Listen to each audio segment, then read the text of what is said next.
कर्नाटक चुनाव में कांग्रेस को अपनी अप्रत्याशित जीत के लिए एक thank you PM Narendra Modi को भी देना चाहिए।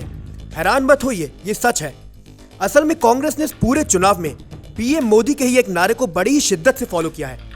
आपको याद होगा, पीएम ने एक बार कहा था वोकल फॉर लोकल होने की जरूरत है। उनका तर्क तो लोकल प्रोडक्ट को प्रमोट करना था, लेकिन इस चुनाव में कांग्रेस ने इसी मंत्र पर अमल किया है। उसने सिर्फ लोकल मुद्दों पर बात की है। उसने सिर्फ उन मुद्दों को उठाया जिनका जनता से सीधा वास्ता रहा, यानी कि सही मायनों में कांग्रेस वोकल फॉर लोकल थी।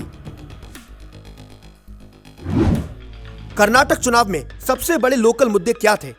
भ्रष्टाचार, महंगाई और बेरोजगारी। बस कांग्रेस ने इन्हीं 3 मुद्दों पर सबसे ज्यादा फोकस किया। बीजेपी ने पूरी कोशिश की ध्रुवीकरण कर मुद्दों को बदल दिया जाए, लेकिन कांग्रेस अपनी रणनीति पर आगे बढ़ती गई और अब जो नतीजे आ रहे हैं वो बताने के लिए काफी हैं कि पार्टी पूरी तरह सही थी। कांग्रेस ने सबसे ज्यादा फोकस भ्रष्टाचार के मुद्दे पर किया। कई महीने पहले ही एक चुनावी रैली में प्रियंका गांधी ने 40% कमीशन सरकार का नारा दिया था। बस उस नारे ने जमीन पर ऐसी हवा बनाई कि हर नेता ने, हर कार्यकर्ता ने इसे ही अपना सबसे बड़ा मुद्दा बना लिया।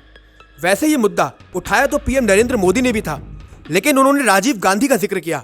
वो बात कई साल पुरानी है, लोगों पर उसका कोई असर नहीं पड़ा। इसी तरह चुनाव के समय कांग्रेस ने महंगाई के मुद्दे को भी जोर शोर से उठाया।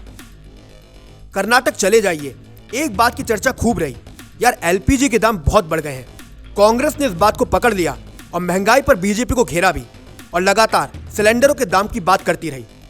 नतीजे बताते हैं, लोगों ने भी महंगाई को इस चुनाव में एक बड़ा मुद्दा माना है।